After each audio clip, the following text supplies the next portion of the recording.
Nah, Fadlizon mengatakan bahwa Prabowo adalah opsi terbaik Jokowi untuk melanjutkan programnya.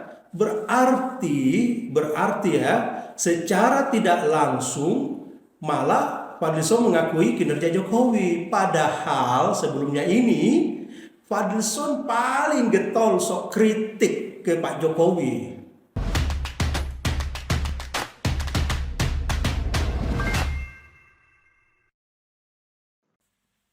Halo, saya kagum dengan sikap Prabowo yang sepertinya pantang menyerah dalam hal panggung Pilpres atau panggung mencapai kekuasaan hingga sudah 3 kali ikutan pentas Pilpres dan kalah. Kalau dalam sepak bola mencetak gol 3 kali namanya hat-trick. Kalau dalam Pilpres kalah 3 kali entah apa namanya. Dan juga kalau sampai kalah 4 kali, kira-kira apa namanya ya? Tolong jawab ya, tolong jawab di kolom komentar. Sekarang di ajang Pilpres 2024, nampaknya beliau masih mau ikutan lagi. Bagaimana kalau yang keempat kalinya beliau ikutan dan lagi-lagi kalah? Apakah akan kembali menuduh pihak lawan yang menang sebagai pihak yang curang? Ataukah Prabowo akan melakukan ritual sujud syukur padahal belum ada keputusan resmi dari KPU? Apakah itu yang akan terjadi? Semoga hal ini tidak terulang lagi ya. Semoga lembaga survei abal-abal tidak bikin keki Pak Prabowo.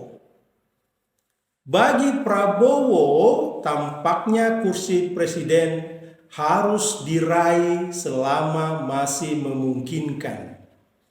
Dan dalam beberapa kesempatan, misalnya dalam acara podcast Deddy Corbuzier, Prabowo pernah ditanya tentang kesiapan dirinya, apakah akan maju lagi di ajang Pilpres ini?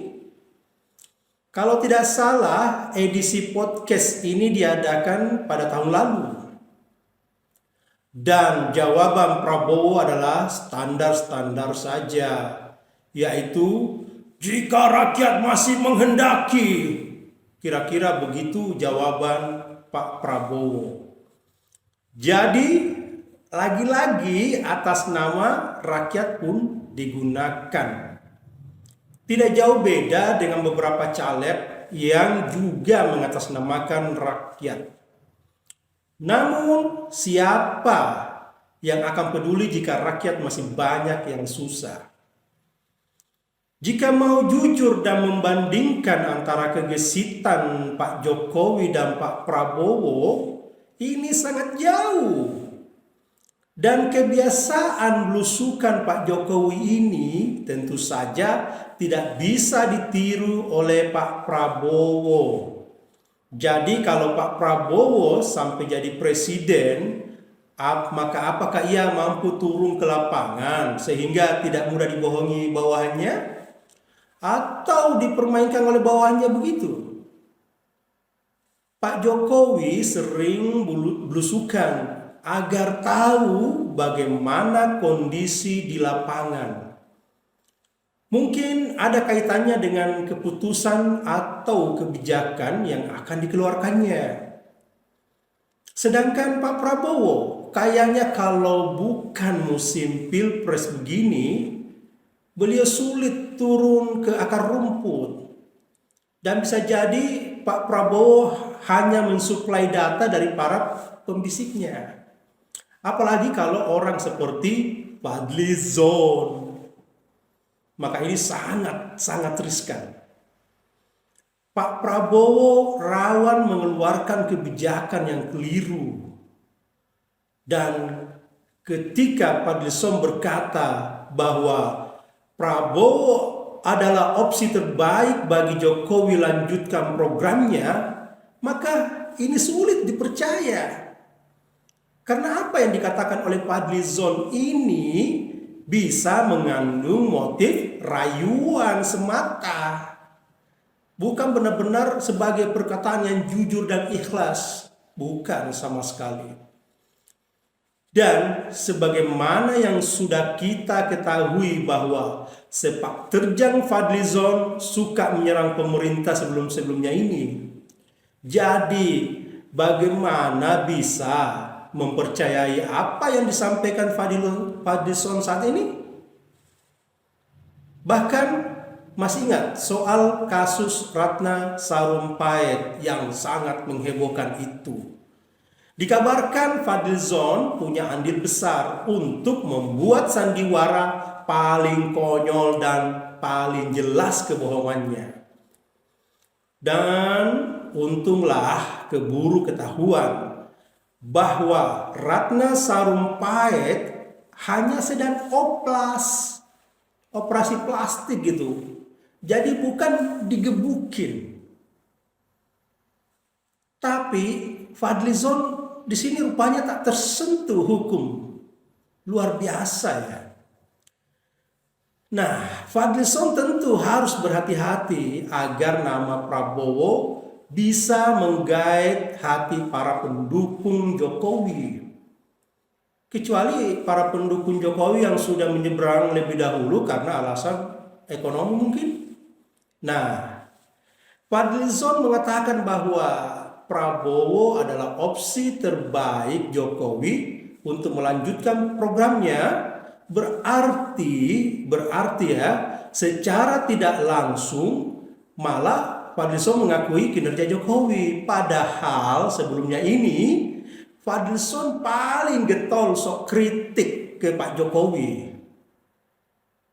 Dan kini memuji program Jokowi lewat Prabowo, seolah-olah memuji program yang telah dijalankan Jokowi, lalu agar program ini berlanjut maka digandeng nama Prabowo. Apakah pemirsa yakin bahwa Prabowo sebagai opsi terbaik untuk melanjutkan program Jokowi? Atau malah setelah Prabowo terpilih, justru program itu mandek begitu saja? Jadi demi Prabowo bisa menang di Pilpres, maka Fadlizon akan mengusahakan dengan segala cara. Meski dengan cara mengakui kinerja Jokowi yang sebelumnya dia sudah pernah mencelanya jor-joran. Tidak tahu malu ya. Bahkan kalau tidak salah nih, Fadlizon ini pernah berkata bahwa warga tidak makan infrastruktur. Bayangkan coba. Dan itu ditujukan kepada apa yang telah Jokowi kerjakan.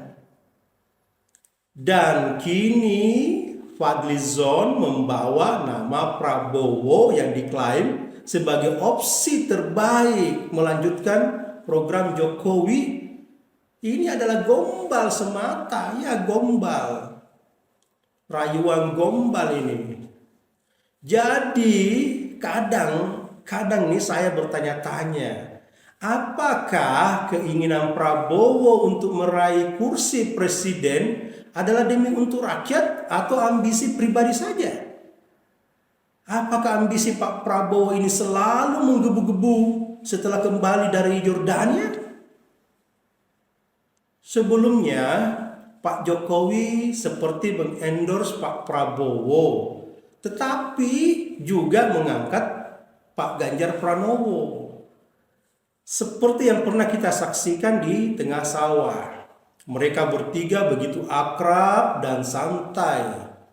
Seperti ada kode yang jelas bahwa capres terbaik itu adalah dari PDIP, yaitu Ganjar Pranowo.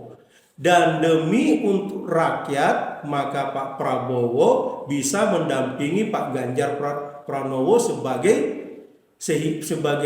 cawapresnya, sehingga bersatu padu dan tidak banyak memakan energi. Mending energi ini digunakan untuk membangun bangsa dan negara. Jadi mungkin maksud Pak Jokowi itu, mungkin maksudnya begini, kompaklah, benar-benar demi rakyat. Kalau kalian bersatu, maka sing ada lawang. ada lawan dan tak perlu ada ketegangan di Pilpres 2024 nanti.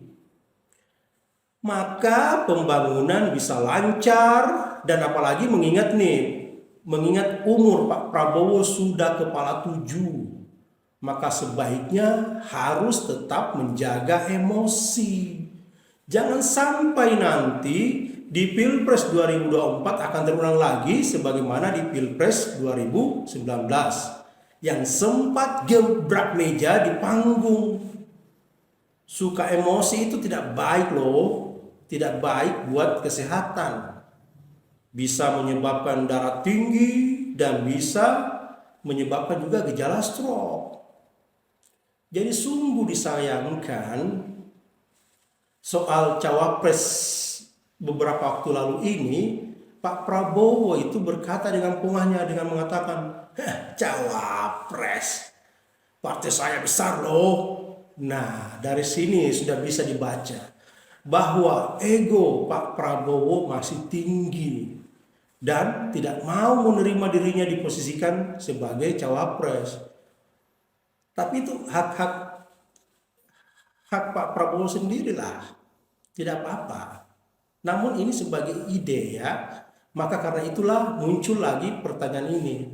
Apakah Pak Prabowo mau berbuat dan berada di atas para elit politik hanya demi rakyat, atau memang adalah keinginannya atau ambisinya yang sudah lama terpendam? Apakah demikian? Sampai kapanpun posisi RI harus diraih. Mungkin seperti itu slogan yang sudah tertanam dari alam bawah sadarnya. Jadi dengan kondisi ini tampaknya Pilpres mendatang ini akan kembali tegang dan bakal seru. Dan kita akan lihat ke depannya sepak terjang Fadlizon yang akan menyerang capres lawan Prabowo. Jadi bersiap-siaplah. Ganjar akan diserang terus, tapi sebagaimana Pak Jokowi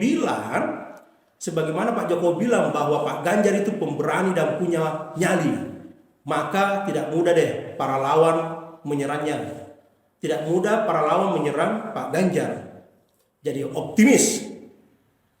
Begitulah kura-kura. Terima kasih.